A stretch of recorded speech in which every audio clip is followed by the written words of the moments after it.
O último discurso no templo. Pouco depois das 2 horas da tarde dessa terça-feira, Jesus, acompanhado de 11 dos apóstolos, de José de Arimateia, dos 30 gregos e de alguns outros discípulos, chegou ao templo e começou a pronunciar o seu último discurso nas praças do edifício sagrado. Esse discurso estava destinado a ser o seu último apelo ao povo judeu e a acusação final aos seus inimigos veementes e supostos destruidores, escribas, fariseus, saduceus e os principais sacerdotes de Israel. Durante a manhã, os vários grupos haviam tido uma oportunidade de fazer perguntas a Jesus. Nessa tarde, ninguém fez a ele nenhuma pergunta. Quando o mestre começou a falar, a praça do templo estava calma e ordeira. Os cambistas e os mercadores não haviam ousado entrar novamente no templo, desde que os haviam expulsado Jesus e a multidão agitada no dia anterior.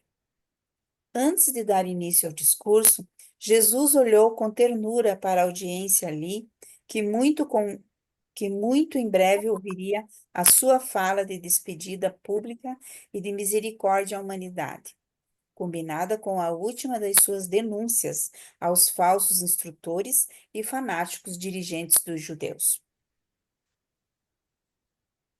Continuo Sim, Lilian, por favor. o discurso.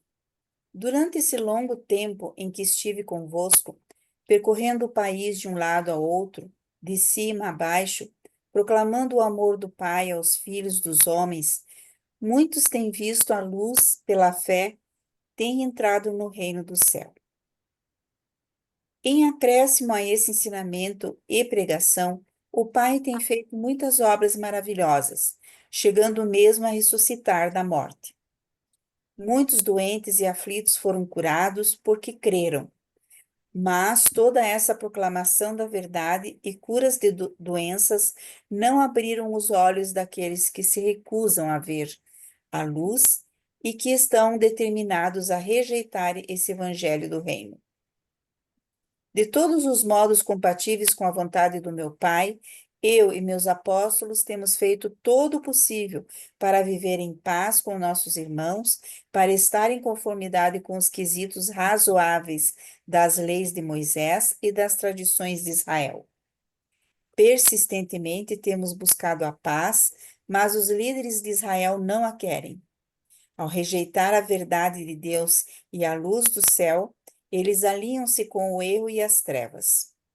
Não pode haver paz entre a luz e as trevas, a vida e a morte, a verdade e o erro. Muitos de vós tendes ousado crer nos meus ensinamentos e já entrastes no júbilo e na liberdade da consciência da filiação a Deus. E vós sereis testemunha de que eu ofereci a toda a nação judaica essa mesma filiação a Deus, mesmo aqueles homens que agora buscam a minha destruição. E ainda agora, o meu Pai gostaria de receber esses instrutores cegos e líderes hipócritas, se apenas eles se voltassem para ele, aceitando a sua misericórdia. Mesmo agora, ainda não é tarde demais para esse povo receber a palavra do céu e dar as boas-vindas ao Filho do Homem. Por muito tempo, meu Pai tem tratado esse povo com misericórdia. Temos enviado nossos profetas para ensinar e prevenir-vos, geração após geração, e tendes assassinado esses instrutores enviados do céu. E agora vossos voluntariosos altos sacerdotes e teimosos dirigentes continuam fazendo essa mesma coisa. Do mesmo modo que Herodes levou João à morte, agora vos preparais para destruir o Filho do Homem. Enquanto houver uma possibilidade de os judeus se voltarem para meu Pai e buscarem a salvação, o Deus de Abraão, de Isaque e de Jacó manterá suas mãos misericordiosas estendidas para vós. Mas, Quando tiverdes enchido a vossa taça de impenitência e rejeitado a misericórdia do meu Pai de um modo definitivo, essa nação ficará abandonada aos próprios conselhos e rapidamente chegará a um fim inglório. Esse povo foi convocado para tornar-se a luz do mundo, para anunciar a glória espiritual de uma raça conhecedora de Deus.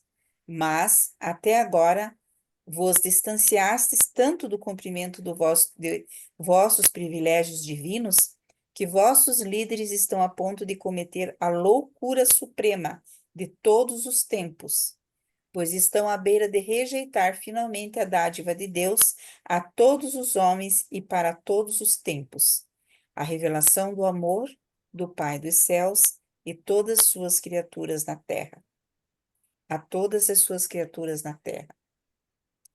E quando rejeitardes esta revelação de Deus para o homem, o reino do céu será dado a outros povos, àqueles que o receberão com alegria e júbilo. Em nome do Pai que me enviou, eu, solenemente, previno-vos sobre estardes a ponto de perder a vossa posição de portadores da verdade eterna e de custódios da lei divina em todo o mundo. Estou exatamente agora oferecendo-vos a última oportunidade de apresentar-vos para o arrependimento, de expressar a vossa intenção de buscar Deus de todo o vosso coração e de entrar como crianças pequenas e com uma fé sincera na segurança e na salvação do reino do céu. O meu Pai tem trabalhado durante muito tempo para a vossa salvação, e eu desci para viver entre vós e mostrar-vos pessoalmente o caminho. Muitos dentre os judeus e samaritanos, e mesmo entre os gentios, creram no evangelho do reino. Todavia, aqueles que deveriam ser os primeiros a apresentar-se para aceitar a luz do céu, sem se perturbar, recusaram-se a crer na revelação da verdade de Deus. Deus revelado ao homem e o homem elevado até Deus. Nessa tarde, os meus apóstolos encontram-se aqui, em silêncio, diante de vós, e logo ouvireis as suas vozes, fazendo soar o chamado da salvação, e o desejo de todos unirem-se ao reino do céu, como filhos de Deus, do Deus vivo. E agora eu chamo os meus discípulos crentes no Evangelho do Reino, bem como os mensageiros invisíveis que estão ao lado deles, para testemunhar que eu ofereci uma vez mais a Israel e aos seus dirigentes a libertação e a salvação. E todos vós podeis observar como a misericórdia do Pai foi desprezada e os mensageiros da verdade rejeitados. Eu advirto-vos, contudo, de que esses escribas e fariseus ainda se sentam no lugar de Moisés, e, portanto, até que os Altíssimos, que governam no reino dos homens, não tenham demolido essa nação e destruído o lugar desses dirigentes, eu vos peço que coopereis com esses anciães de Israel. Não vos está sendo pedido que vos unais a eles nos seus planos de destruir o Filho do Homem, mas para tudo que está relacionado à paz de Israel, deveis submeter-vos a eles. Em todas essas questões, fazei o que quer que eles vos peçam, e observai as partes essenciais da lei, mas não vos baseeis nas más ações deles. Lembrai-vos que o pecado desses dirigentes é que eles dizem o que é bom, mas não o realizam. Vós bem sabeis que eles, líderes, atam cargas pesadas aos vossos ombros, cargas sofridas de se levar. E sabeis que eles não levantarão sequer um dedo para ajudar-vos a arcar com essas pesadas cargas. Eles têm-vos oprimido com cerimônias e vos têm escravizados pelas tradições. Ademais, esses dirigentes centrados em si mesmos deliciam-se em fazer suas boas obras, de modo a atrair sobre si a atenção dos homens. Eles alargam seus filactérios e dilatam as fronteiras da presença dos seus uniformes oficiais. Anseiam pelos lugares mais importantes nas festas e exigem os assentos principais nas sinagogas. Cobiçam saudações laudatórias nas praças dos mercados e desejam ser designados como rabi por todos os homens. E mesmo buscando toda essa honraria dos homens, eles apoderam-se secretamente das casas das viúvas e tiram proveito dos serviços do templo sagrado. Por pretensão, esses hipócritas fazem longas orações em público e dão esmolas para chamar a atenção dos semelhantes. Embora devais honrar vossos dirigentes e reverenciar os instrutores, não deveríeis chamar a nenhum homem de pai no sentido espiritual, pois há aquele que é o vosso pai e que é o próprio Deus. Não deveríeis também tentar dominar vossos irmãos no reino. Lembrai-vos, eu ensinei que aquele que quer ser o maior entre vós deveria tornar-se servidor de todos. Se presumirdes exaltar a vós próprios perante Deus, certamente sereis humilhados. Mas aquele que se humilha verdadeiramente, por certo será exaltado. Buscai na vossa vida cotidiana não a autoglorificação, mas a glória de Deus.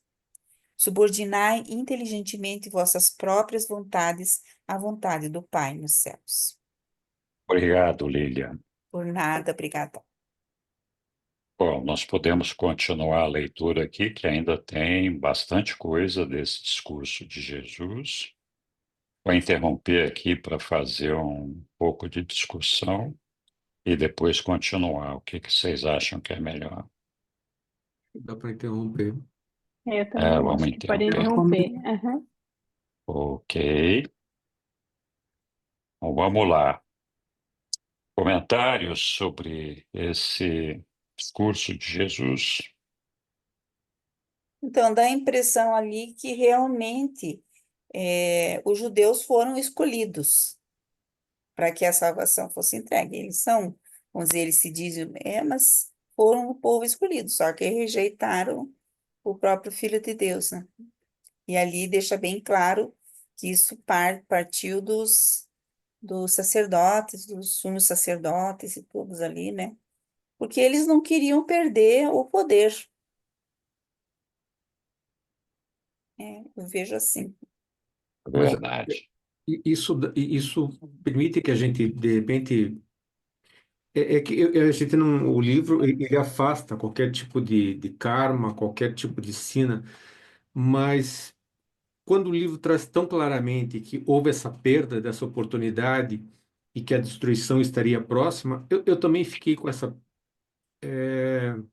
Eu senti, na verdade, que há algo a ser feito para que é,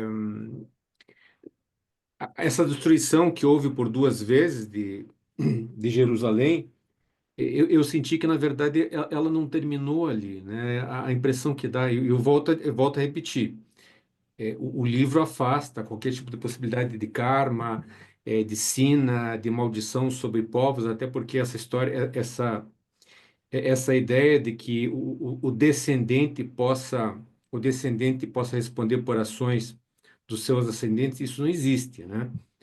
Mas eu fiquei também com essa preocupação, tipo, ainda há algo a ser saudado. Eu fiquei com essa impressão, mas isso também contraria as crenças que eu tenho em razão de ter lido o livro, Lilian. Se eu puder comentar aí, o karma, realmente, como a gente entende por karma, realmente o livro descarta. Mas é interessante que o livro fala em vários lugares, somando vários pedaços do livro. Primeiro que ele fala, para quem é conhecedor do funcionamento do universo, as coisas são muito previsíveis.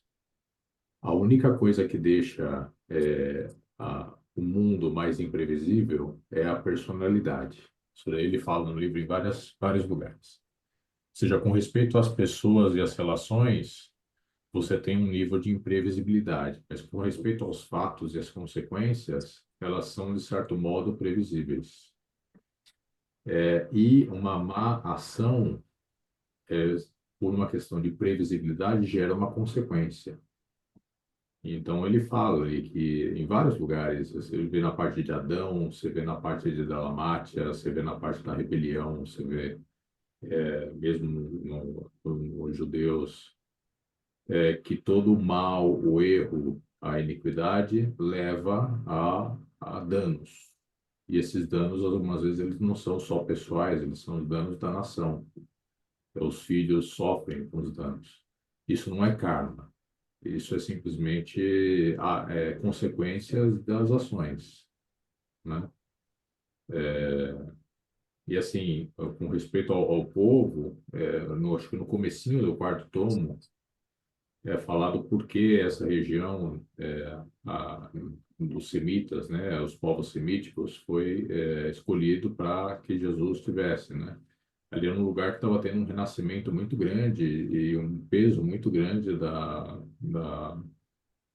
do conhecimento religioso, principalmente derivado de todas as tentativas anteriores de incutir nesse povo ideias mais elevadas, né? Desde a época de Melquisedeque até todas as derivações depois com os profetas, né, que houveram.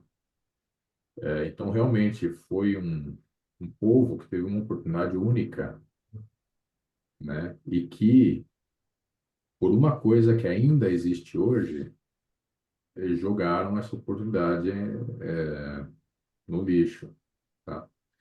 É muito normal isso aí vocês veem muito no islamismo hoje em dia, povos semíticos em geral, eles dão muito peso religioso à forma. Uma coisa os valores e a moral te guiarem, e outro é fazer com que a forma que você faz as coisas represente o teu viver religioso. O Jesus mesmo tem uma passagem que ele fala, eu não sei se é nesse trecho, Henrique, que ele fala que os sacerdotes ficavam tempos excessivos limpando a taça cerimonial pelo lado de fora, É logo ao, na frente. ao momento que essa taça estava suja por dentro, e que eles deviam de mais se atentar a limpar por dentro a taça, que a água, quando transbordasse, limparia a parte de fora, né? Então, essa coisa de ter o viver religioso através de formas, do como você faz algo, e você está escravizado a um cerimonial e essas coisas, é uma coisa que Jesus ia muito contra, né? E os sacerdotes ali, eles se cegaram muito por essas minúcias cerimoniais, de fazer cura no sabá, o que importa, né? Se alguém está fazendo uma cura, e é uma cura real, como eles várias vezes tiveram a chance de ver, o que importa disso ser feito no sabá, sabe? Mas se cegaram por múltiplas chances de não abrir o coração, tá? E que a gente se lembre que não foram todos. Muitos membros do Sinédrio, eles saíram do Sinédrio, eles renunciaram ao Sinédrio quando viram que o Sinédrio se acercava a tomar uma decisão de matar uma pessoa, Jesus mesmo, por essas coisas, né, ridículas. É isso mesmo. Muito obrigado, Caio. Sussu. Só para corroborar o que a Lídia e o Caio falaram, né? Eu fui até pesquisar porque eu já tinha lido uma coisa. Quando eu li esse documento, eu fiquei pensando, né? Então, o povo judeu realmente, como a Lídia disse, era o povo escolhido. E aí, quando fala da outorga dos filhos criadores, tem um texto que fala assim, ó. Embora essas sete outorgas variem nos diferentes setores do universo, elas abrangem sempre a aventura da auto-outorga mortal. Nessa auto-outorga mortal, afinal, um filho criador aparece como um membro de uma das raças mortais mais elevadas, em algum mundo habitado, geralmente como um membro daquele grupo racial que contém o maior legado hereditário da seta adâmica, a qual anteriormente havia sido importada para elevar o status físico dos povos de origem animal. Então, ou seja, se Jesus nasceu, né, e como disse também lá naquele documento, acho que 120 ou 119, não sei, no povo judeu, significa que realmente esse era um povo que estava um pouco acima da média geral do que existia na época, né? E um povo realmente, segundo o que eles falam assim, ele nasce como um membro de uma das raças mortais mais elevadas. Então, eu também penso que o judeu foi, de uma certa forma, um povo escolhido, o povo escolhido para receber Jesus, né, o nosso Micael. E a ganância, a hipocrisia dos líderes judeus, dos instrutores judeus, eles jogaram tudo isso no lixo, né? Então, como o Caio estava falando, eles usavam a religião para explorar o povo. As obras que eles praticavam era apenas para ser vista pelos homens, mas na verdade eles estavam buscando reconhecimento em vez de servir ao povo, em vez de servir a Deus. E, por final, eles acabam matando, né, o filho de Deus, o filho do homem, Jesus, e fechando as portas para o que poderia ter sido uma coisa maravilhosa, tanto para eles como para toda a humanidade. Lá na frente vai falar, não sei nem se é nesse documento ou no próximo, vai falar que a gente não pode, que os homens não podem apedrejar os judeus, né? Não podem, porque eles falam assim que os judeus, em função disso, eles acabam um povo meio que amaldiçoado. Eu não sei se amaldiçoado é a palavra certa, mas em função de terem matado Jesus, né? Mas que isso não deveria acontecer. E eles falam o seguinte, que muitos judeus foram mortos ou serão mortos por causa disso, e que eles não gostariam que isso acontecesse. E aí eu fiquei pensando a mesma coisa também. Esse livro terminou de ser escrito, se eu não me engano, em 1935. Eu não sou muito boa com datas. E a Segunda Guerra Mundial começou em 1939. Então, antes de começar a Guerra Mundial, antes de haver o Holocausto dos 6 milhões de judeus, né? E o livro já estava falando disso também. Era isso que eu queria falar. Obrigado, Chuchu. Oi, Aéreo.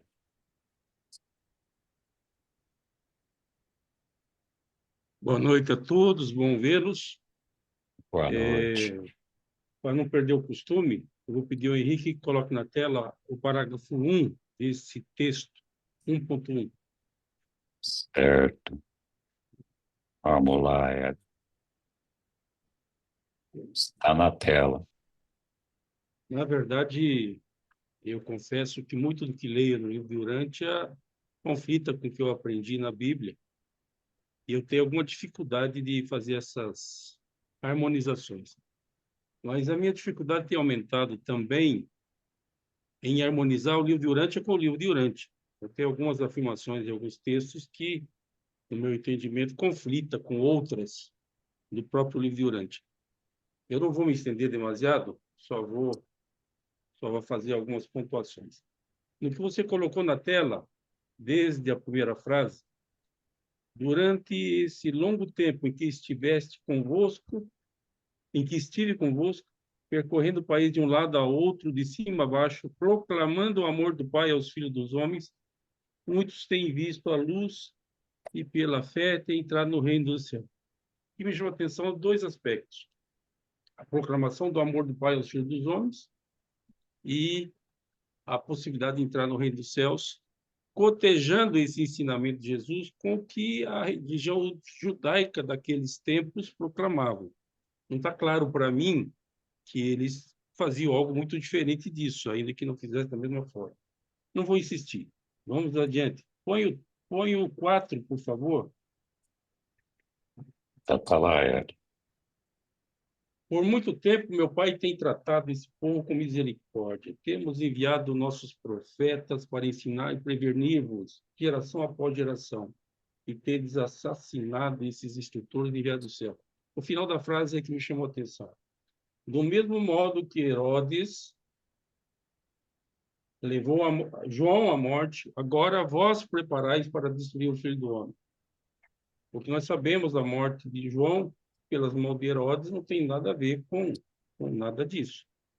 João ousou questionar o comportamento libidinoso de Herodes, que transava com a enteada. Esse foi o motivo dele perder a cabeça a pedido da própria enteada. Mas tudo bem. Então, aqui está associado a coisas maiores e melhores, mas não foi por isso que Herodes foi morto, salvo melhor juízo. Na sequência, no 5, enquanto houver uma possibilidade de os judeus se voltarem para o Pai, eu dou destaque à palavra voltarem, sugerindo que eles já tinham saído e que tinham a possibilidade de voltarem. Eu não consegui compreender que a religião judaica tenha se desassociado do Pai nesse nível de ter que voltar. Mas, enfim, é apenas um destaque, porque eles proclamavam nas Escrituras, especialmente na Taná, o Deus de Abraão, o Deus de Isaac e o Deus de Jacó. E aqui Jesus está dizendo, não é nada disso. Eles estão muito longe daquele Deus. Vamos no 6. Tá E lá, quando Hélio. rejeitar... Perdão? Está lá. Vamos lá. É que eu estou vendo em outra tela, desculpe, às vezes eu me distraio. Está no 6. Ok. Vou ficar só na primeira frase. E quando rejeitardes esta revelação de Deus para o homem, o reino do céu será dado a outros povos. No próprio livro Durante, a gente viu que o reino do céu é espiritual, não é um reino do céu temporal.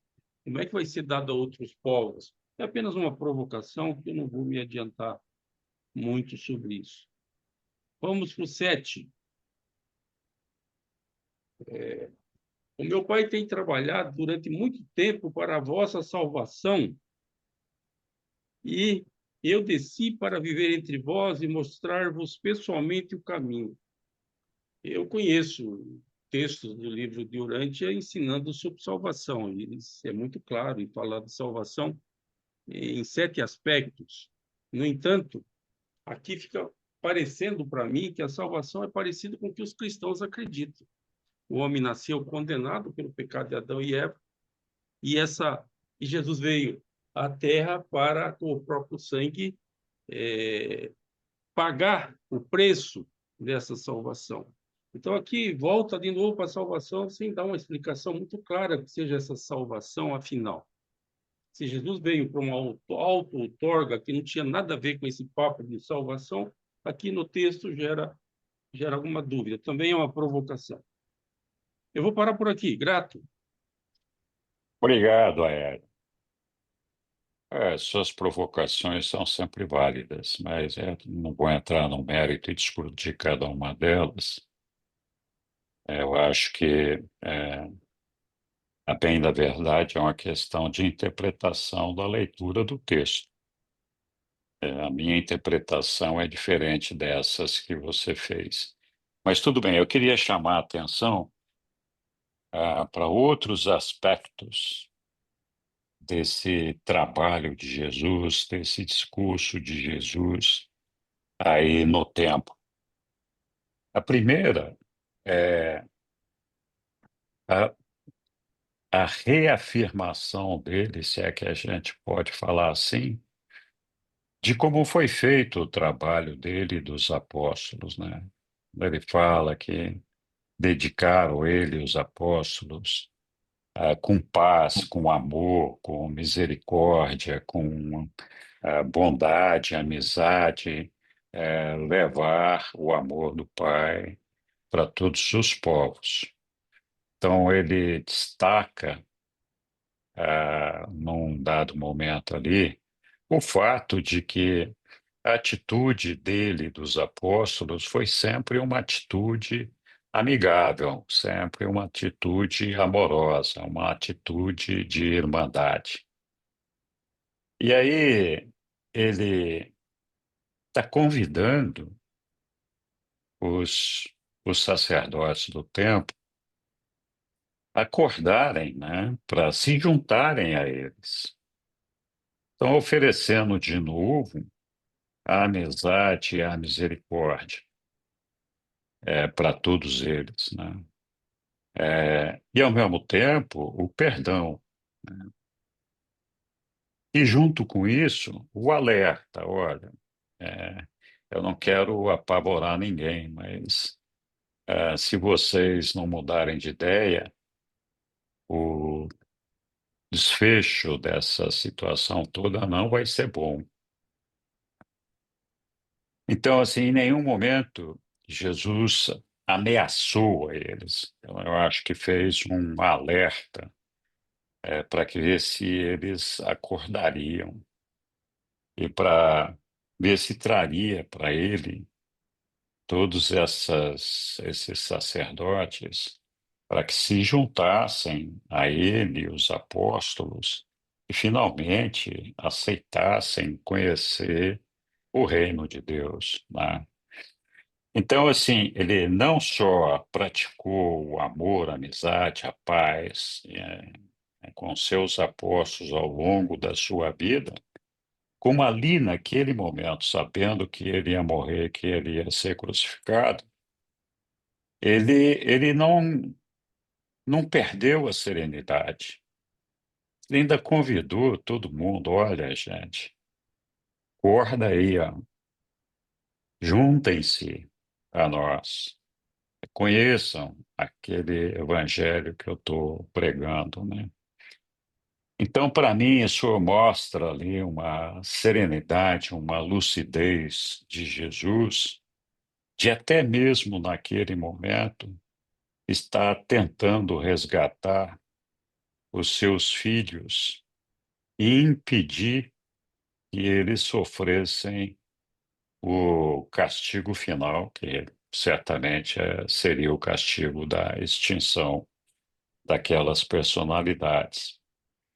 Então, do meu ponto de vista, nesse discurso, ele convida esse pessoal todo a se arrepender, a, a amar o Pai, alerta eles das dificuldades e faz isso, embora de uma maneira firme, contundente, faz isso de uma maneira amorosa, convidativa, com um alerta, né? E eu entendo que em nenhum momento houve uma ameaça. As consequências do erro são assim mesmo. Nós estamos aqui tentando avaliar o que aconteceu com o povo judeu desde então,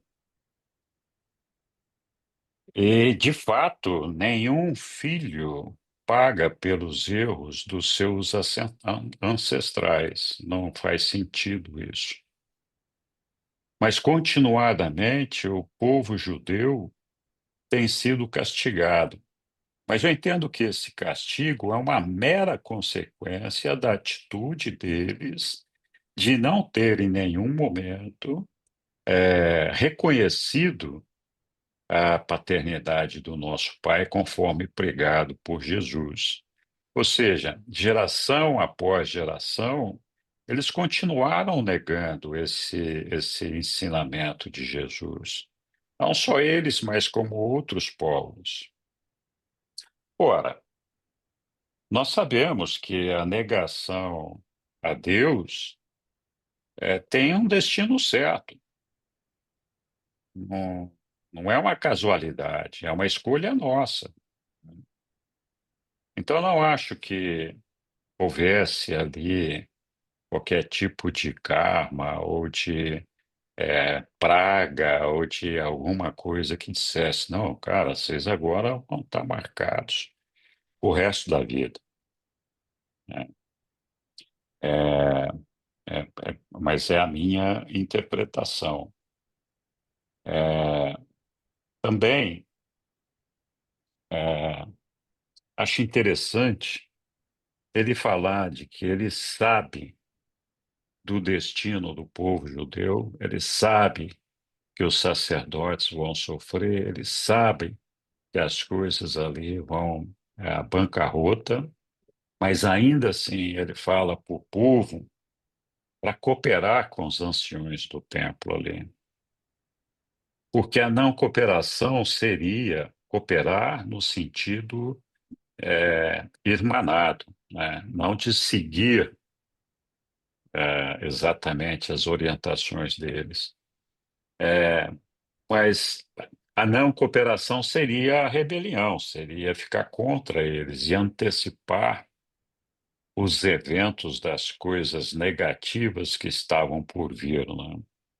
Foi a minha leitura desse negócio aí. Quando a gente fala de povo de Deus escolhido, é preciso tomar cuidado com a palavra escolhido, porque poderia dizer assim: olha, Deus olhou aqui para a superfície da terra, viu ali os chineses, viu ali os coreanos, os indianos, os japoneses, viu aquele povo todo ali, e falou assim: não, esse povo aqui vai ser meu escolhido. Eu vou me dedicar, eu quero que esse povo seja o povo que vai me seguir. Isso não aconteceu.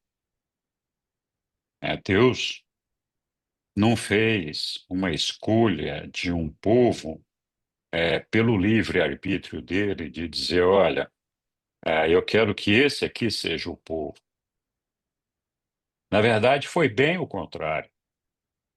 Os caras é que alcançaram uma evolução acima da média dos outros povos civilizados, partindo para a devoção e adoração a um único Deus, e, enfim, com todos aqueles ensinamentos que estão ali na Bíblia e em outros lugares, apesar de muitos deles distorcidos.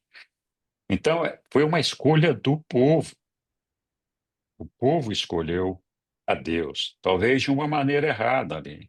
E foi por isso que Jesus escolheu estar no meio deles, nascer no meio deles, além de outras razões, tem várias outras razões, mas essa foi uma das razões. Então, quando a gente fala de povo escolhido de Deus, tem que tomar cuidado. Não é que Deus apontou o dedo para os caras e falaram assim: você é o meu escolhido. Todos nós somos escolhidos, não tem nenhum de nós que não tenha sido escolhido. A resposta que cada um de nós dá para Deus é que muda a característica das coisas, né? Muito bem. Podia falar mais um monte de coisas aqui, mas já falei demais. Vamos lá. Alguém mais quer fazer algum comentário? Eu queria fazer um comentário. Não Eu, faça, Angélica. eu tive um instrutor que dizia que quando os dirigentes, né, queriam chamar atenção, eles colocavam nos latões moedas, né, e em praça pública derramavam, né, como se estivessem dando aquela doação toda, né, fazendo aquele barulhão todo, em vez de dar o dinheiro sem ser em moeda, né? Em nota, que não faz barulho e também não precisava dar aparecendo, né? A verdadeira doação é dada sem aparecer. E eles colocavam em latões para fazer barulho que estavam doando. Só isso. Obrigado, Angélica. Né? Alguém quer acrescentar alguma coisa aqui ou seguimos na leitura? Não, a provocação do Aélio, né? Se bem que acho que ele não está mais na sala, mas realmente Jesus fala ali que ele veio, que os judeus tinham sido o povo escolhido e que ele tiraria daquele povo e daria para o outro. Tem uma parte assim, eu não me lembro qual que é, ali que Jesus fala no discurso dele, Henrique. Nós Agora, podemos colocar lá. coloca lá, É, porque eu. acho que foi justamente nesse daqui. Ah, hum. Ah, não, é o de cima. É esse aqui mesmo. Não, é de cima lá. E quando rejeitardes, ó lá. E quando Hum. rejeitardes essa revelação de Deus para o homem, o reino do céu será dado a outros povos, aqueles que o receberão com alegria e júbilo. Quer dizer, dá a impressão que ele está tirando de um e dando para o outro. E quando rejeitar, quer dizer que o reino do céu está com você, mas se vocês rejeitardes, não dá a impressão que está tirando de um e dando para o outro? É uma interpretação. Eu não acho que seja assim. Mas também teria que ver como foi feita essa tradução aí. Jesus É, claramente pregou com seus apóstolos que o reino dos céus era para todos os povos, não era isso, só para o povo judeu. não Então, sei também, pode ser que ele esteja querendo enfatizar algum fato, não sei se Jesus faria isso, mas para tentar convencer os judeus do que eles estavam perdendo, que eles estavam perdendo o próprio reino dos céus, né? Se eles não é, quisessem, vocês não querem, tem quem quer, né? Se vocês não é, querem ver que seria, aqui dá uma impressão que seria um privilégio deles, se eles uhum, aceitassem. Mas como eles não vão é. aceitar, então passará para outros povos. Bom, Para Só como um aqueles que ponto de. aceitarem, né? É, Que foram gentios, mas, inclusive. mas daí parece que fica assim, que o reino do céu só seria para os judeus, e não, e Mas a eu gente acho sabe que na que sequência seria. ele vai explicar um pouquinho isso também. É isso, quem sabe seja isso. Caio, você tinha começado a falar alguma coisa? Só como contexto aí, né? Ele está fazendo um discurso para os fariseus e saduceus. E existia um preconceito muito grande com os gentios e com os samaritanos. Então, os letrados na escritura tinham uma crença muito grande de que a verdade estava com eles. E mais do que ser uma questão de povos, eu acho que ali foi um apelo a que eles percebessem que o ensinamento, a verdade, a salvação não estava necessariamente com eles, porque eles estavam de coração fechado, né? Mais do que a povo, eu acho que é o público que está sendo dirigido ali, né? É, E essa questão de povo escolhido é uma questão de que houve muitas influências ali, eles acabaram absorvendo mais do que outras nações dessas influências básicas, que obviamente ali deveria de ser o ninho mais preparado para o nascimento de algo superior, né? Não como uma uhum, questão de povo, mas uma questão de que ali o berço era melhor, né? E que, obviamente, a hora que você pega esse berço, que em teoria está mais preparado, e por uma cegueira você rejeita a melhora desse berço, realmente isso é uma oportunidade única que você está perdendo, né? Agora, acho que é bom tirar todas essas coisas de karma, essas coisas no fundo. Eu ainda acredito muito naquilo que eu falei lá no começo. O, o mundo é muito previsível. A gente faz certas ações e tem as consequências pelas leis do próprio mundo, de como as coisas funcionam, tá? Não é questão de maldição, não é questão de algum tipo de algum mal que recai, são consequências das próprias ações. Então, que melhor aprendizado haveria para esses que criam que era o coração do mundo, de ver seu templo, sua terra ser destruído, ser tomado por estrangeiros.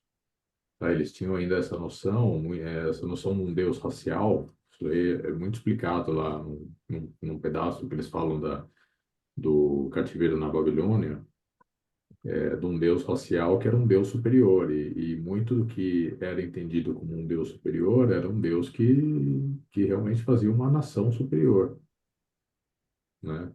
Então, que melhor aprendizado do que esse, né? De ter É, todas as suas riquezas ali tomadas, roubadas e destruídas por consequência das próprias ações.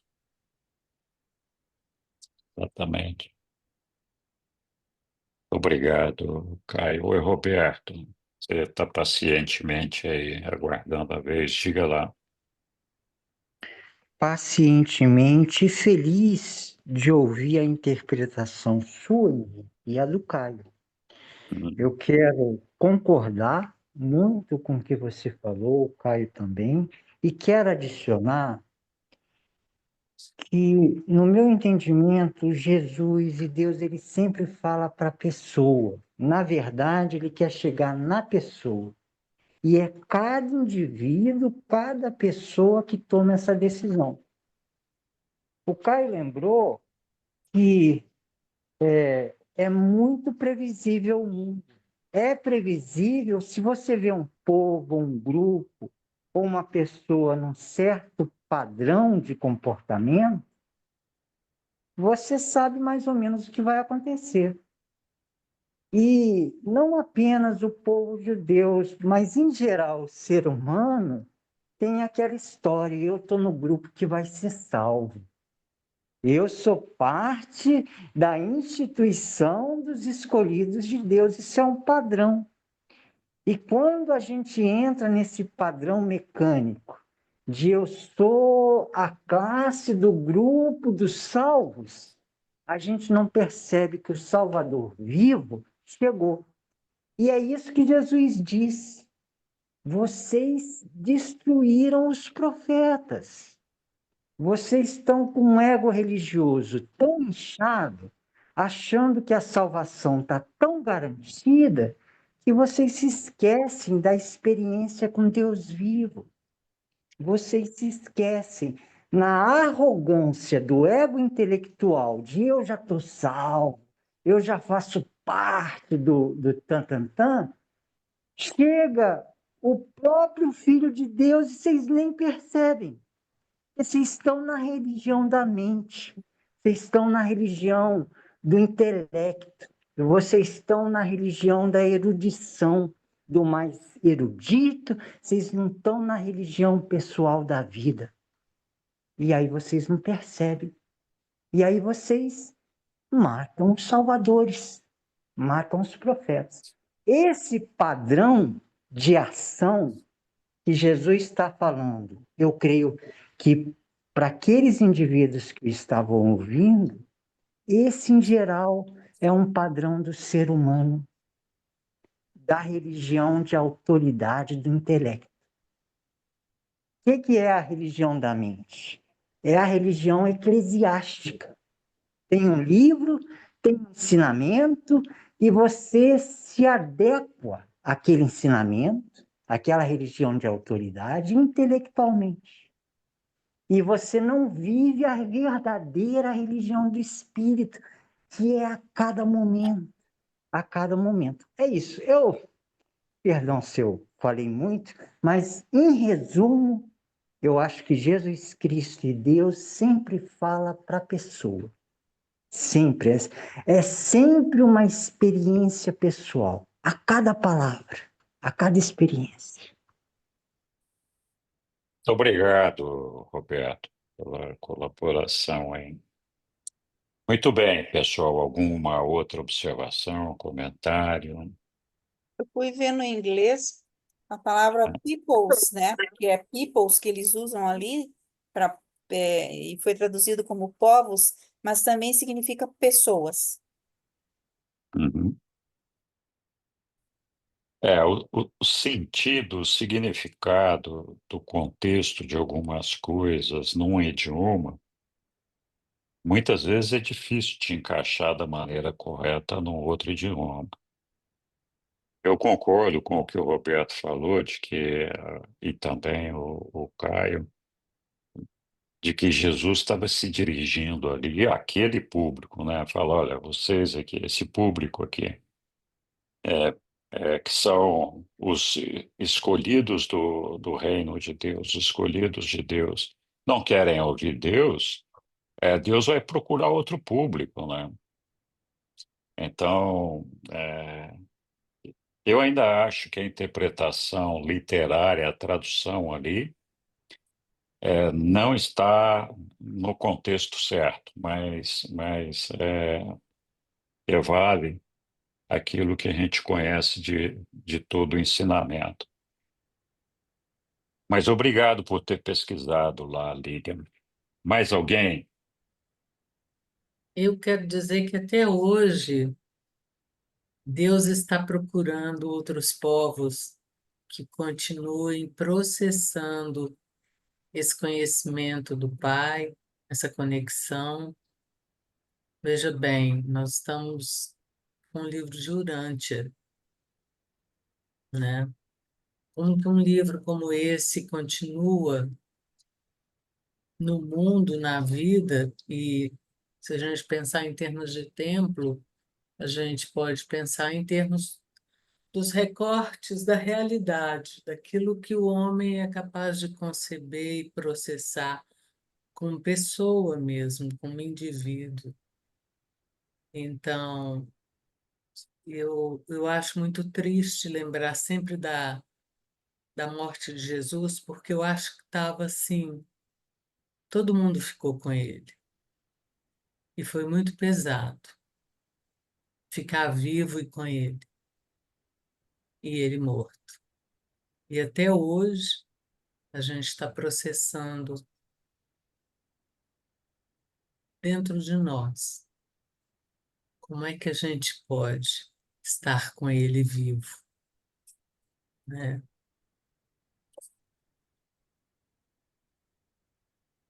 Tudo bem, Yara. Obrigado. Alguém mais? Diga, Flávio. Você está com o Sim, microfone aí. sim, sim. Jesus falava, eu imagino que a população daquela época, eu vi alguma estatística a respeito aí, mas digamos que fosse lá, população mundial, 2, 3 milhões de pessoas, uma população local aí, talvez de umas 300, 400 mil pessoas. Hoje nós somos em 8 bilhões de pessoas, né? E a mensagem é tão pura, tão verdadeira, né? Tão forte. Ela atravessou 2.000 anos, né? Hoje ela atinge, não se sabe qual o percentual de pessoas, na verdade, que tem, né, que professam, que acreditam, né, e que, enfim, estão, na verdade, de alguma forma, né, falando sobre Jesus, sobre Deus, sobre a crença. Então, assim, ó, definitivamente, na verdade, esse foi, alguns chamam de avatar, né, foi a nossa maior, em termos de revelação, não tenho dúvida que é a maior revelação feita, né, nos últimos 2.000 anos, não tenho dúvida nenhuma, né? Mas até agora, pelo menos, é a definitiva, né? E certamente continuará sendo. É só essa observação assim que me chama a atenção, né? Do número hoje de seres de alma, na verdade, que são atingidos ainda por essa mensagem. É isso. É, Legal, isso Flávio. Muito mesmo. obrigado. Eu acho que a gente ter esse privilégio de ter essa revelação e outras que nós tivemos no passado é com certeza abençoado. Isso faz com que a gente possa desenvolver melhor o nosso senso espiritual e de crescimento em direção ao nosso Pai. Mas a verdade é que o nosso Pai se revela a nós todos os segundos da nossa vida. Ele está ali o tempo todo se manifestando. A gente é que não presta atenção e muitas vezes não percebe a presença de Deus nos eventos mais corriqueiros que acontecem da nossa vida, né? Então, essa autorrevelação, ela está disponível para todos os homens, não só desse planeta aqui, todos os povos, mas de todos os planetas. É evidente que para nós aqui, assim como outros mundos que já tiveram, já receberam o Espírito da Verdade e, por consequência, todos os mortais recebem o ajustador do pensamento, tem uma vantagem sobre aqueles que têm que lutar para conseguir o ajustador do pensamento. Mas está lá, né? Nós recebemos uma personalidade que nos conecta com o nosso Pai, temos 7 espíritos ajudantes da mente, o Espírito Santo. Então, os 7 espíritos ajudantes da mente, eles não vieram trabalhar a nossa mente num período específico da nossa vida, né? Podem ter trabalhado mais ou menos durante um determinado tempo, mas eles continuam agindo ali. Continuam agindo na nossa mente. E essa é uma revelação, de alguma forma. O Espírito Santo está ali, o Espírito da Verdade está ali, o nosso ajustador do pensamento está ali, né? É que nós temos dificuldade, muitas vezes, de fazer a leitura das coisas. E essa dificuldade, na maior parte das vezes, decorre justamente da nossa resistência, da nossa negação da diversidade. Então, assim, cada um de nós tem um corpo diferente do outro. Não tem dois iguais. Nós somos diferentes. A nossa mente, uma é diferente da outra, embora a gente tenha recebido a mente diretamente da nossa ministra divina, mesmo essa mente que veio para cada um de nós, tem as suas particularidades. E ela usa um cérebro humano para processar, para se manifestar. E esse cérebro humano, nós acabamos de falar, é diferente para cada um de nós. Sei lá, alguns de nós têm 10 neurônios a mais, os outros têm 1 milhão de neurônios a menos. Não sei, a coisa não pode funcionar igual, é diferente, né?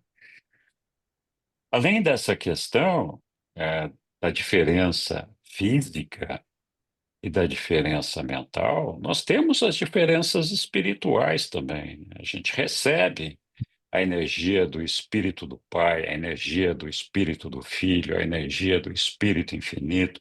Alguns superuniversos estão mais concentrados num, mais concentrados no outro. Então, assim, é inegável que nós temos uma grande diversidade. E isso foi feito propositadamente dessa forma. Porque cada um de nós tem que entregar uma experiência diferente para o nosso Pai.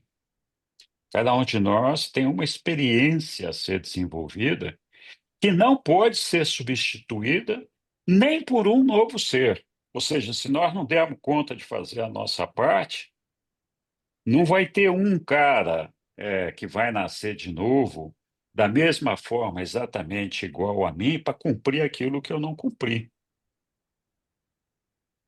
Então, essa particularidade que faz a composição e a somatória do Supremo é que evidencia cada vez mais essa diversidade e as diferenças que nós temos, né?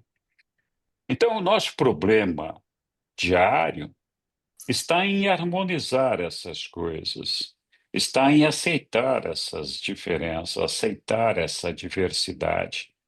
Então, nos inserir no cosmos, percebendo que as coisas não são necessariamente como nós gostaríamos que elas fossem. Nós vivemos um conflito eterno nessa luta com todas as coisas. Essa cor que eu não gosto, aquele problema que está ali na torneira, não sei. A gente vive num conflito com as coisas materiais do nosso dia a dia que nos perturbam, que tiram a nossa paz, o nosso sossego, seja por trabalho, seja por qualquer coisa, e mais o relacionamento que nós temos com as outras pessoas. Nós temos dificuldade de nos relacionar com as outras pessoas. E essa dificuldade vem justamente dessa dificuldade de entendimento, dessa divergência, dessa diferença. E o dia que a gente acertar, né, nos nossos corações, na nossa alma, no nosso espírito, que as coisas foram criadas dessa forma pelo nosso Pai, e não poderia ser diferente, porque eu acabei de falar agora há pouco ali, cada um de nós tem que entregar uma experiência de perfeccionamento para o nosso Pai, que é única. E essa experiência parte de um ponto de imperfeição para cada um de nós. As nossas imperfeições, elas acumulam um ponto que é único para nós e que vai nos levar até o Pai. Não poderia ser de outra forma. De que maneira o nosso Pai iria se transformar, estou falando de Deus, na verdade, de que maneira o absoluto das deidades iria se transformar no Deus da experiência se ele não tivesse exaurido todas as possibilidades de experiência de evoluir da imperfeição para a perfeição? Então, essa diversidade é necessária para exaurir essas possibilidades, porque senão esse Deus, quando estiver completo, é um Deus merrequinha, vagabundo, ordinário, que não viveu todas as experiências que teria que viver. E a gente tem dificuldade de aceitar que nós somos uma fração, uma parte desse processo. Nós queremos exatamente o contrário, nós queremos ser o dono desse processo, nós queremos que esse processo todo funcione do jeito que a gente quer. Que nós temos uma razão, mais conhecimento, mais inteligência, esse negócio todo. E essa é a causa da nossa infelicidade, porque nós vivemos o tempo todo em conflito. É por isso que quem ama a Deus, está irmanado com Deus, ama seus irmãos, compartilha do reino de Deus, é uma pessoa feliz, porque diminui substancialmente todos esses conflitos. Então, todos esses problemas que acontecem na nossa vida, no dia a dia, que muitas vezes nos derrubam, nos deixam irritados, nos deixam, enfim, a gente até perde o equilíbrio em muitas situações. Todos esses eventos, a grande dificuldade que a gente tem com eles é de entender que esse evento tinha que acontecer dessa forma para que nós aprendêssemos alguma coisa. Então, o dia que a gente aceitar que isso é uma escola e que nós estamos vivendo esse processo de aprender, de compreender e tudo mais, a nossa vida vai ser muito mais fácil. Então, comecei a falar de tudo isso daqui por conta da conversa que nós tivemos ali, é, da revelação de Deus feita por Jesus para todos os homens. É um negócio muito simples, né? Deus é nosso Pai. Tá dizendo ali para os judeus ali, vocês estão venerando o Pai errado. Esse Pai que vocês estão venerando não é desse jeito. O Pai é outro. Então, aquilo que vocês chamam de Pai não é Pai. O Pai é outra coisa. E a gente tem dificuldade de entender isso, a grandiosidade de Deus. Nós temos a nossa mente cósmica que nos propicia o entendimento, nos dá uma ferramenta para que a gente Questione as coisas que acontecem na nossa vida. Questione as informações que nós recebemos, para ver se elas fazem sentido. Mas elas só vão fazer sentido se a gente tiver um relacionamento cada vez mais próximo com Deus. Então, à medida que a gente conhece Deus, a gente consegue perceber aquilo que é abobrinha e aquilo que é verdade. É evidente que na nossa vida terrena aqui, dentro da nossa imperfeição, nós frequentemente estamos contaminados pela nossa ignorância, por ilusões e por outras coisas que dificultam para nós esse discernimento. Mas a ferramenta está lá. Os espíritos mestres, a ministra divina, nos deram essa mente cósmica. Nenhum animal tem isso. Nenhum animal tem isso. Só nós temos. Então, mas é engraçado porque, embora a gente tenha essa vantagem, a gente frequentemente se comporta como os animais. A gente não faz uso dessa mente cósmica, a gente faz uso da mente animal. E a gente não faz uso da mente cósmica justamente porque a gente tem uma dificuldade que é pessoal para cada um tem o seu ponto, de nos aproximar de Deus, né? De estar envolvidos com Ele, de sentir a presença dele dentro de nós, de perceber o aprendizado que nos é dado. Os reveladores nos contam, escuta, você acha que o ajustador está aí para fazer você ser uma pessoa que está vivendo de coisa fácil, de maneira fácil? Muito pelo contrário, esse ajustador está aí para colocar problemas na sua vida e te nortear na solução desses problemas. Agora, compete a você ouvir a voz desse ajustador para fazer as coisas corretas, né? Então, todos esses percalços provocados por essas diversidades, essas dificuldades pelos quais nós passamos, em grande parte, não tudo, mas em grande parte, é provocado, é dessa forma mesmo que é para acontecer. Porque de outra forma nós não vamos aprender. Mas é bem verdade também que muita coisa que acontece na nossa vida é consequência dos nossos atos, é consequência dos erros, não só os nossos, mas dos nossos irmãos. E aqui voltamos para a questão do povo judeu. Ninguém sofre, ninguém perde a chance de alcançar o Pai no paraíso, porque os pais, os seus antepassados, seus ancestrais, cometeram um pecado. Mas esse pecado está te prejudicando. Você que tem que acordar para ver, puta, onde é que nós erramos aqui? Vamos acertar aqui, né? Se você se deixa iludir, influenciar pelo erro que vem arrastando-se dentro do seu ser, não despertar para a verdade, você vai estar pagando pelos erros dele também. Não porque essa é a lei, mas é porque a gente não está reagindo. Essa é que é a verdade. Então, nenhum de nós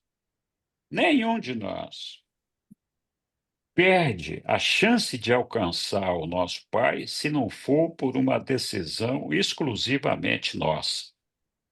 Ninguém, nem Deus interfere nessa decisão. Então, quando nós erramos com relação a esse assunto, é porque nós estamos iludidos, é porque nós somos ignorantes, é porque nós temos dificuldade de nos aproximar de Deus, de percebê-lo, de sentir no nosso coração. E o que que a gente tem que fazer para que isso mude? Esse é o processo que cada um de nós tem que desenvolver internamente para encontrar a sua religião pessoal e fazer conversa com Deus de forma a tentar buscar a orientação dele, né? Eu estava falando ontem ainda para um outro grupo, alguns de vocês estavam lá, das orações. A Sueli está fazendo aquela aula lá sobre as orações do documento de Jesus. Ela termina agora nessa quarta-feira. Quarta-feira passada foi a primeira parte. E eu fiquei refletindo um tempão nisso, né? De que maneira, de que maneira cada um de nós faz as nossas orações, né? Tem gente que pede para ganhar na loteria, tem gente que pede para o time de futebol ganhar. Todas essas coisas acontecem, né? Mas tudo bem, se fizer isso daí, não vai ser castigado porque fez isso, mas não vai ser ouvido, né? Essa aqui é a questão.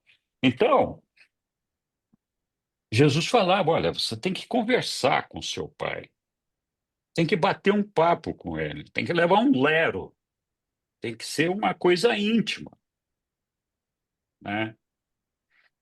Então, às vezes, a gente tem dificuldade, por exemplo, com alguma pessoa do nosso relacionamento. Aí, o que que eu faço? Quando eu converso com meu pai, eu falo: pai, o que que eu devo fazer aqui? Você acha que se eu fizer me relacionar com essa pessoa dessa forma, vai dar um resultado diferente ou tem que ser daquela outra forma? Que tipo de conselho você, meu pai, me dá para fazer, para acertar esse conselho? É lógico, eu não escuto a resposta. De vez em quando eu sinto os cascudos. Eu pedi um negócio, fiz outro, ou não soube pedir, e o problema continua, ele persiste, né? Então, as nossas dificuldades do dia a dia, e essas dificuldades são justamente essas dificuldades com essa diversidade, que o nosso desafio é estar aqui nesse cosmos, inserido neles, e nos sentirmos pertencentes a esse cosmos. Nós somos uma parte dele. E nós temos que aceitar que tem coisas nele que não funcionam como a gente gostaria, né? Assim como tem pessoas que pensam diferente, né? O dia que a gente conseguir fazer isso, nós vamos resolver todos os nossos problemas. E é isso que o nosso pai vive nos dizendo ali, né? Conversa comigo. Então, ele não sabe quais são as minhas dificuldades? Ora, foi ele que colocou aquele indivíduo no meu caminho para me desafiar, para que eu encontrasse uma forma de aprender a lidar com essa situação. Então, ele sabe disso, mas ele quer ver se eu percebo que isso está acontecendo. Ele quer ter certeza que eu tenho essa consciência. Olha, eu sei, esse negócio aqui é um desafio para mim. E eu não estou dando conta sozinho, eu preciso da sua ajuda. Essa é a minha oração. Então, de novo, falamos demais aqui, mas e até fugimos um pouquinho do tema, mas Não acho acho que não, Henrique. é, Acho né? tão abrangente o que você está É, trazendo, tão é, abundante. é. Então, assim, nós temos que nos acostumar com a ideia de que nós não somos donos de nada a não ser da nossa vontade, do nosso livre-arbítrio. Essa é a única coisa que nós somos donos, nosso livre-arbítrio. E olha, honestamente falando, ele é pequenininho, não tem muita margem de manobra. É um negocinho merrequinha, né? Mas tem um poder gigantesco, porque tem um poder decisivo de nos levar à eternidade à presença do nosso Pai ou não, né? Então, a gente tem que se acostumar com essa ideia. Nós não somos dono de carro, nós não somos dono de casa, nós não somos dono de pessoas. Nós estamos aqui participando de um processo que é um organismo vivo. É como se existisse um feto, o cosmos fosse um feto, e cada um de nós fôssemos uma célula desse feto. Então, se a gente não funciona direito, esse feto está com problemas, ele não vai funcionar bem. Mas sou eu que estou provocando o estrago. É por isso que eles falam, os reveladores, que quando nós não cumprimos a nossa parte, a gente atrasa o desenvolvimento do Supremo, dificulta a evolução do Supremo, porque tem uma parte que não está sendo atendida. E quando a gente fala disso, o que a gente está falando? A gente está prendendo, retendo, atrasando o desenvolvimento de todos nós. Porque nós somos o Supremo, nós fazemos parte dele. Então, é uma visão diferente daquela visão que a gente tem do dia a dia. Falar, não, nós todos somos imbuídos de boa vontade e de boas intenções, mas a gente precisa acordar para essas realidades, né? Perceber que o nosso Pai nos dá sol, dá para sol para todo mundo, não dá só para nós, nós não somos dono do sol, nos dá a chuva, nos dá, enfim. E a gente é uma partezinha desse processo. Não adianta a gente ficar infeliz porque a gente não gosta da cor do vestido da noiva. É um problema dela, não é um problema nosso, né? Muito bem, continuamos aqui. Alguém quer fazer algum comentário? Então vamos lá. Continuando aqui, precisamos de uma pessoa, não precisa brigar, não, uma pessoa para nos ajudar aqui. Nós estamos parados aqui agora, né? Tem que falar um de cada vez, senão eu não consigo saber quem está falando. Vamos lá. Posso ler se ninguém se Então importa. vai, Flávio, vamos lá. Não Obrigado. interpreteis, não interpreteis mal as minhas palavras. Eu não desejo o mal a esses sacerdotes principais e dirigentes que ainda agora buscam a minha destruição. Não tenho nenhuma disposição para com esses escribas e fariseus que rejeitam os meus ensinamentos. Sei que muitos de vós credes secretamente, e sei que vós ireis professar abertamente a vossa sujeição ao reino quando vier a minha hora. Mas como os vossos rabinos justificarão a si próprios, já que professam conversar com Deus, e em seguida têm a presunção de rejeitar e de destruir aquele que vem para revelar o Pai aos mundos? Ai de vós, escribas e fariseus hipócritas, fecharíeis as portas do reino do céu no rosto de homens sinceros, porque os consideram iletrados, segundo as manias da vossa educação. Recusais entrar no reino e, ao mesmo tempo, fazeis tudo ao vosso alcance, para impedir os outros de entrar. Dais as costas para as portas da salvação e lutais contra todos que querem entrar por elas.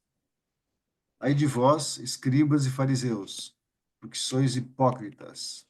Na verdade, abraçais a terra e o mar para fazer um prosélito, mas depois de serdes bem-sucedidos, não ficais contentes enquanto não conseguirdes que ele fique 2 vezes pior do que era quando filho pagão. Ai de vós, sacerdotes principais e dirigentes, tomais as propriedades dos pobres e exigis o pagamento de impostos pesados daqueles que gostariam de servir a Deus, como eles julgam que Moisés mandou. Vós que recusais mostrar misericórdia, podeis esperar misericórdia nos mundos que virão? Ai de vós, falsos instrutores, guias cegos! O que pode ser esperado de uma nação quando cegos guiam cegos? Ambos irão cair no fosso da destruição. Ai de vós que dissimulais quando fazeis um juramento. Sois trapaceiros, pois ensinais que um homem pode jurar pelo templo e violar seu juramento. Mas aquele que jurar pelo ouro do templo deve manter o seu juramento. Sois tolos e cegos, nem mesmo coerentes sois na vossa desonestidade, pois é maior o ouro ou o templo que supostamente santificou o ouro. Vós também ensinais que se um homem jura pelo altar, isso não vale nada. Mas se alguém jura pela oferenda que está sobre o altar, então é tido como um devedor.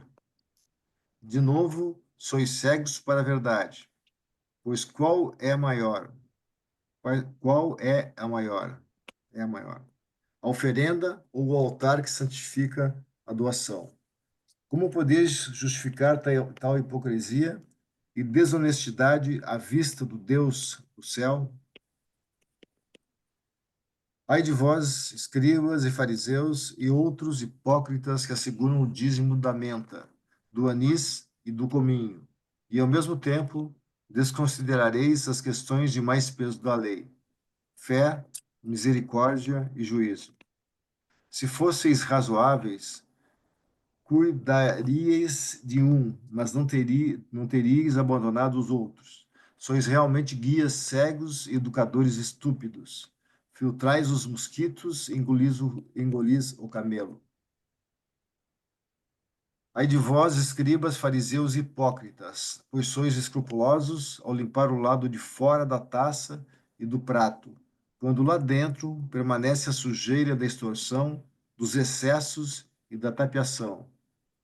Sois espiritualmente cegos, não reconheceis quão melhor seria primeiro limpar o lado de dentro da taça, pois assim aquilo que derrama limparia por si o lado de fora.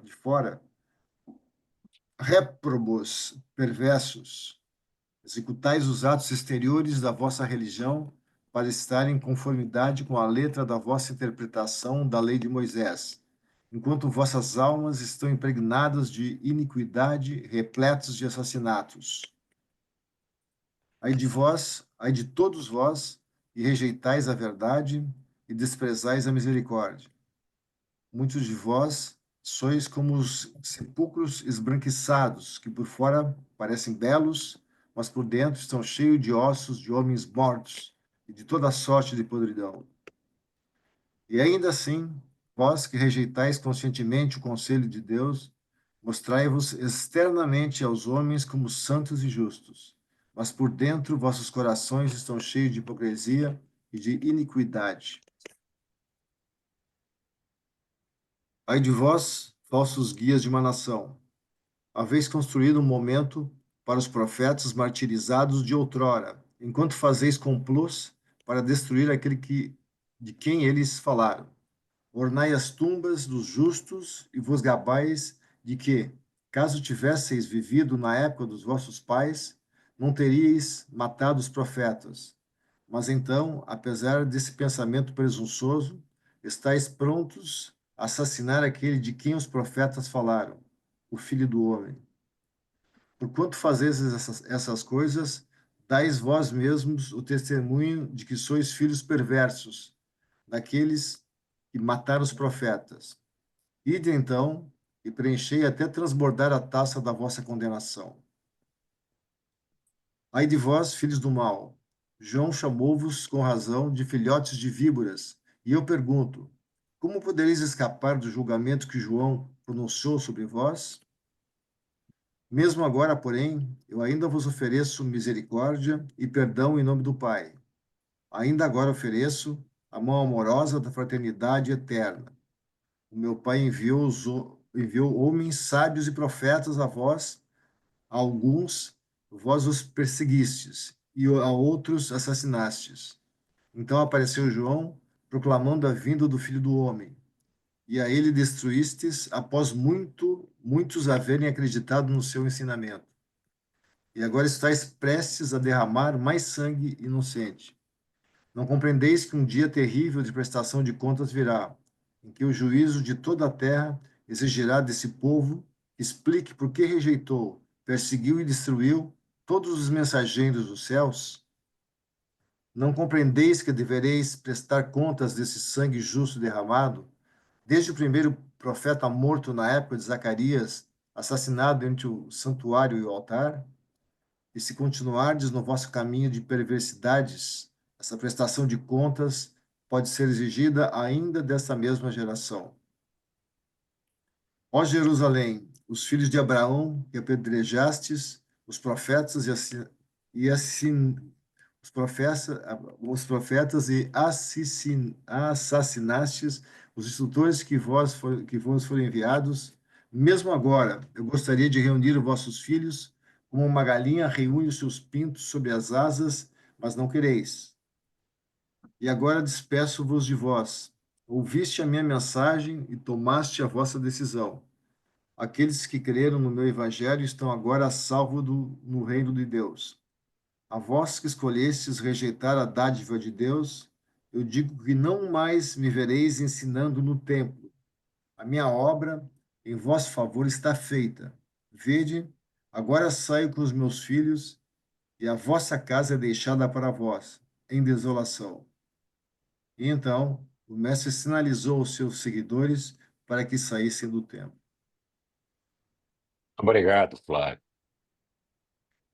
Que carraspana, hein? Poxa vida. Muito bem. Alguém quer se pronunciar aí sobre esse texto?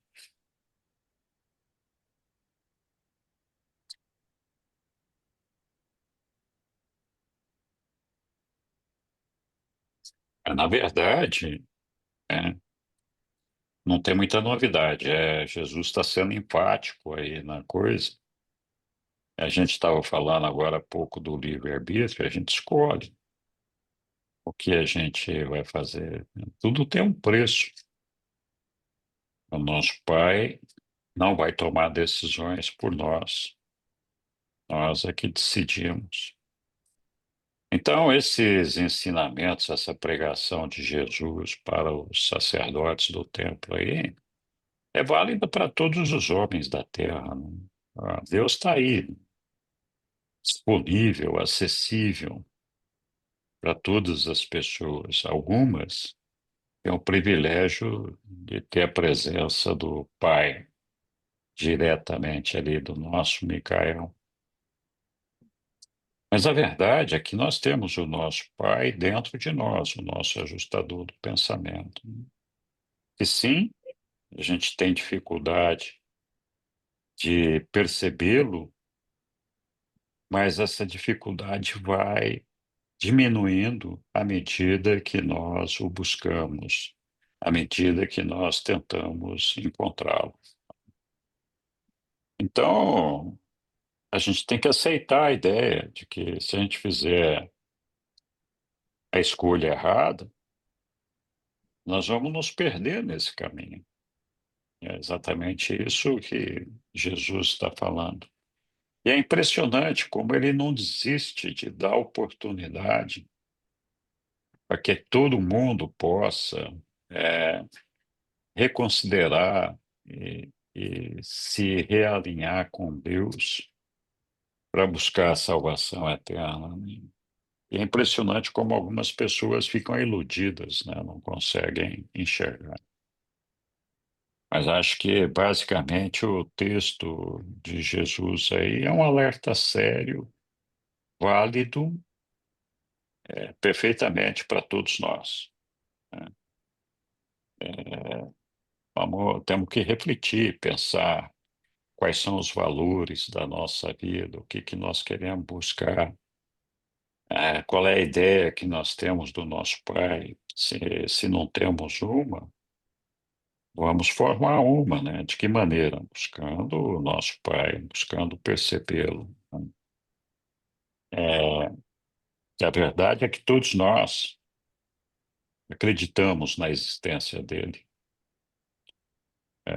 A gente não estaria aqui, alguns de nós não estaríamos aqui, se a gente não acreditasse na existência de Deus, na existência do Pai.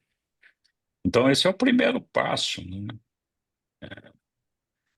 O que que nós estamos fazendo, cada um de nós, para nos aproximarmos dele e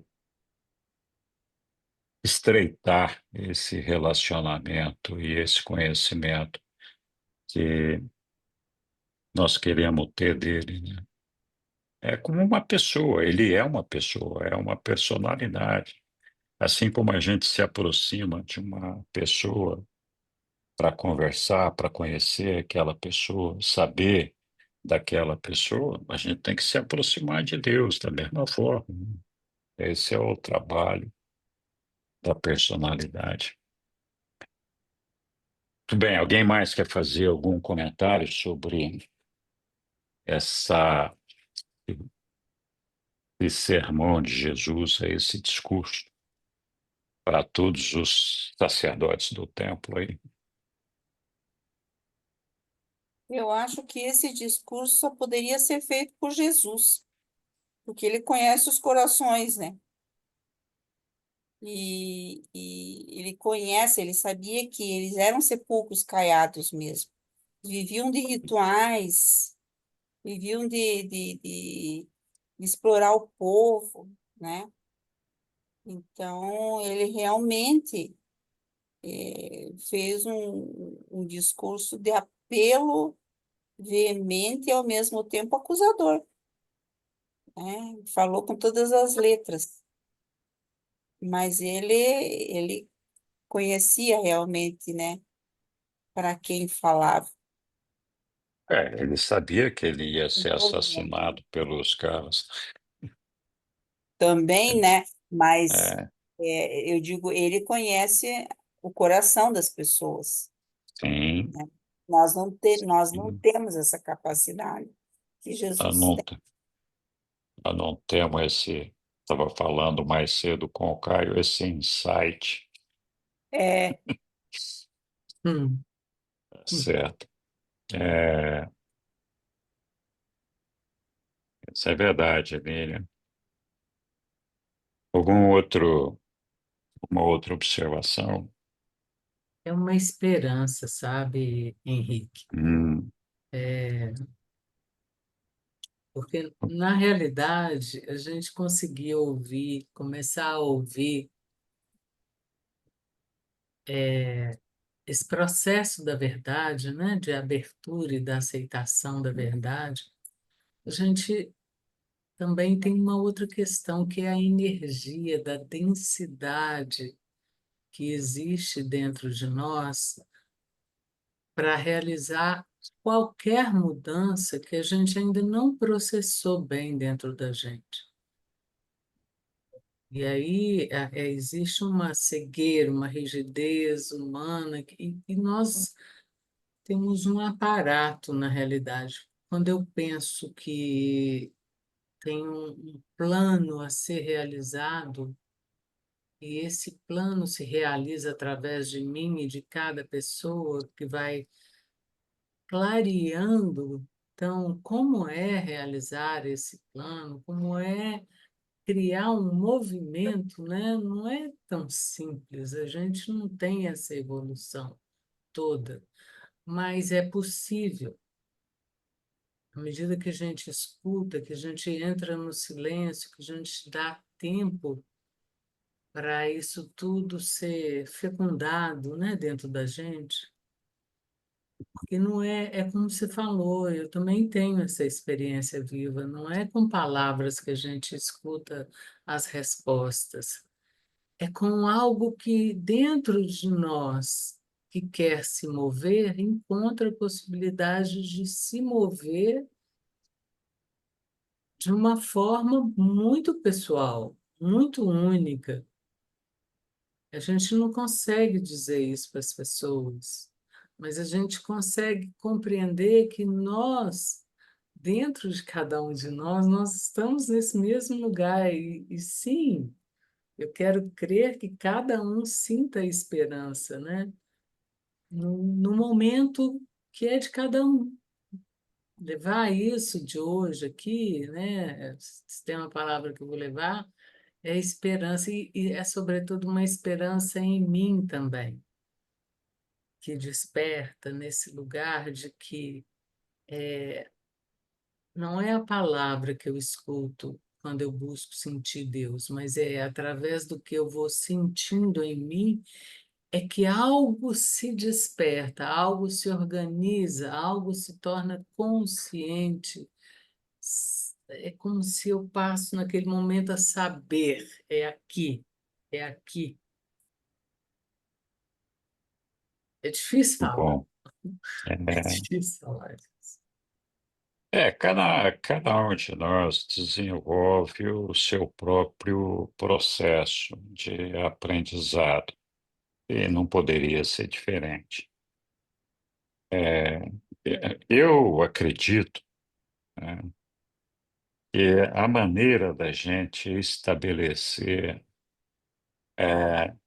uma meta de valor para as nossas vidas, meta de valor é aquela que a gente acredita como sendo a coisa mais importante da nossa vida, né?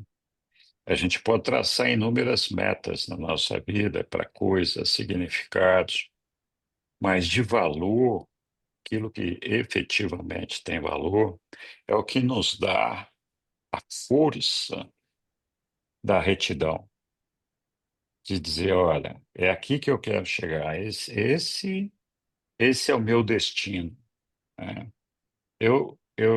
Se eu fizer uma operação A e eu me mantenho nesse destino, nesse caminho, sim, então eu posso fazer. Se eu fizer a operação B, eu me desvio desse caminho, é melhor não fazer, né? Então, essa retidão a gente só consegue se a gente encontrar Deus no nosso coração, perceber a presença dele, a gente sentir o abraço, o amor do nosso Pai, sentir a presença dele dentro de nós. E isso só se faz com um relacionamento contínuo que a gente vai desenvolvendo um pouquinho a cada dia, até que a gente percebe que Deus está inserido de tal forma na nossa vida e que nós o amamos com tanta intensidade, e ele nos ama com tanta intensidade, que a gente se sente incapaz de trair esse amor. Então, isso é o que nos dá a retidão. Falar, não, eu não posso trair o meu pai, é que ele espera que eu faça a vontade dele, que eu chegue lá, né? Então, essa força vem desse relacionamento. Por que que eu estou falando isso? Você tem razão. É uma dificuldade gigantesca para todos nós ajustarmos as nossas vidas, que vêm de tantos anos, com tantas coisas que a gente vai acumulando, tantas conexões, tantas interligações, tantas dependências, tantos vícios, seja ele de que natureza for, que a gente tem uma dificuldade de se ajustar. Ajustar não significa se livrar, significa dar para Alinhar. essas coisas o verdadeiro significado e o verdadeiro valor, sem perder de vista aquilo que nós estamos aprendendo.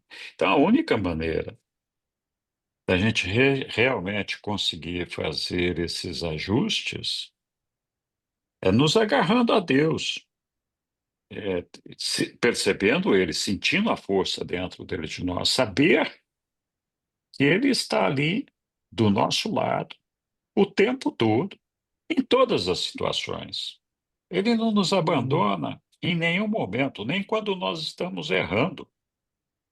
O E nosso é ajustador do interessante. pensamento não sai da nossa cabeça quando a gente pensa uma besteira. Ele continua lá, né? E sabe, Henrique, a força das palavras colocadas aqui, elas têm uma função legendária, sabe, dentro de um significado de valor que vai sendo encontrado por cada um de nós num lugar onde antes não tinha palavras para um entendimento. Então, essa revelação organizada dessa forma, como a gente vai conhecendo, aos poucos, isso vai seguindo nesse lugar que eu falo da esperança, que a gente vai ouvindo dentro de nós, cada um de Isso nós. mesmo. Com certeza, isso ajuda muito. Muito bem, pessoal. Comentários adicionais? Noves fora?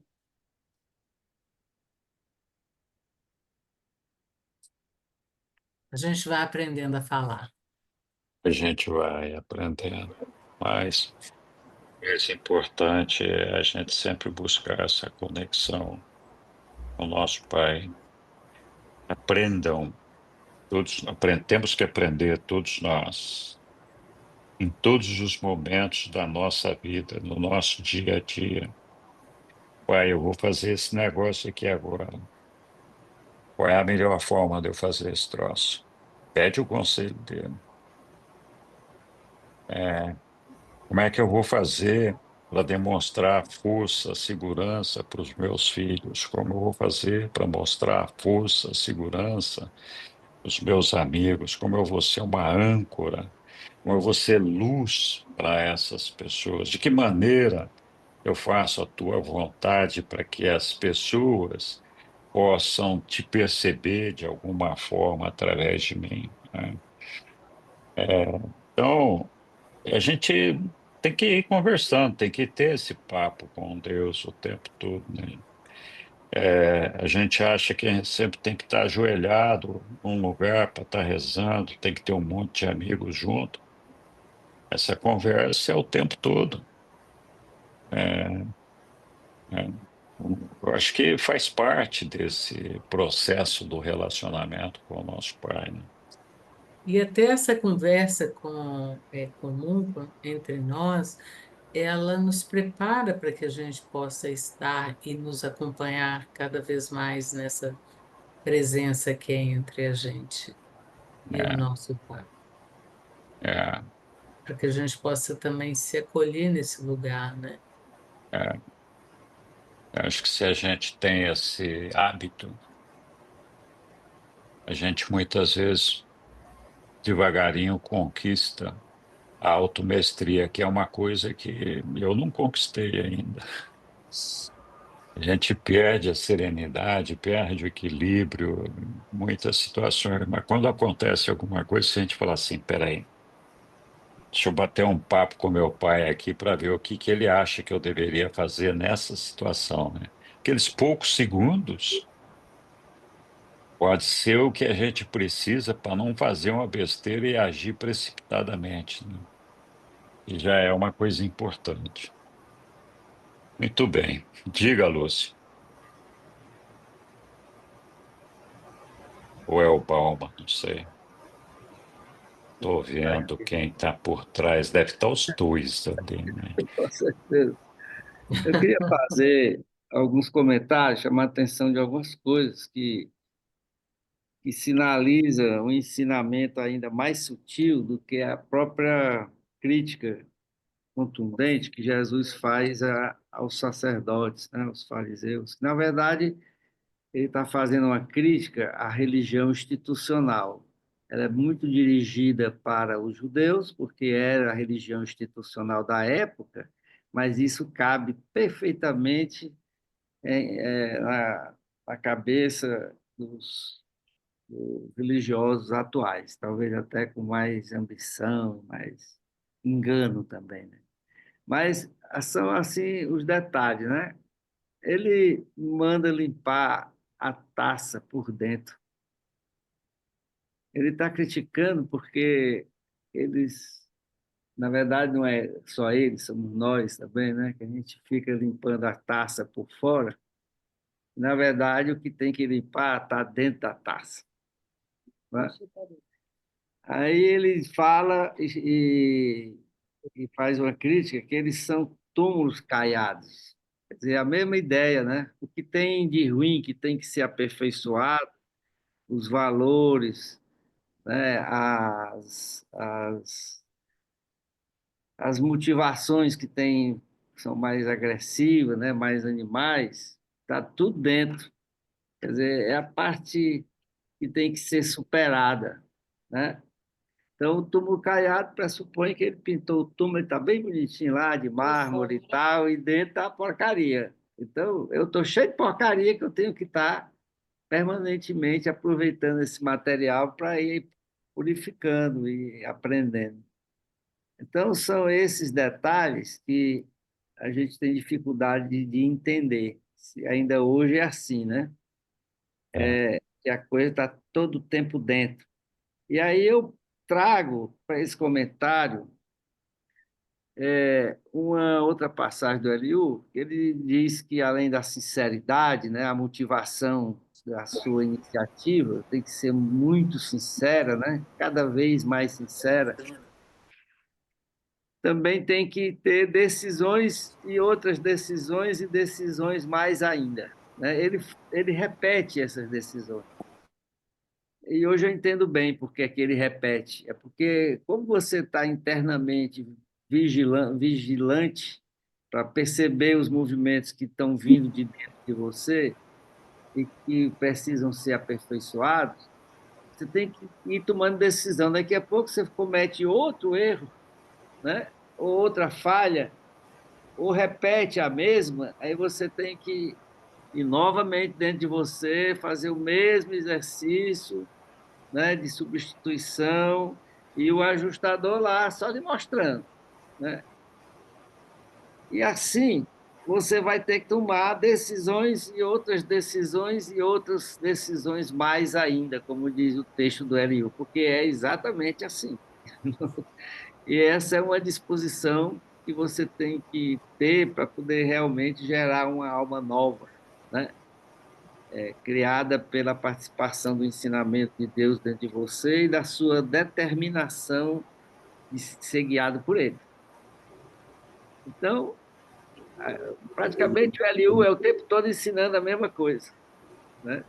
É esse comentário que eu queria fazer, e eu acho que esse discurso último dele aí é fantástico. Um É discurso mesmo, que era muito aprendizado. é verdade. Obrigado, Paulo. Alguém mais?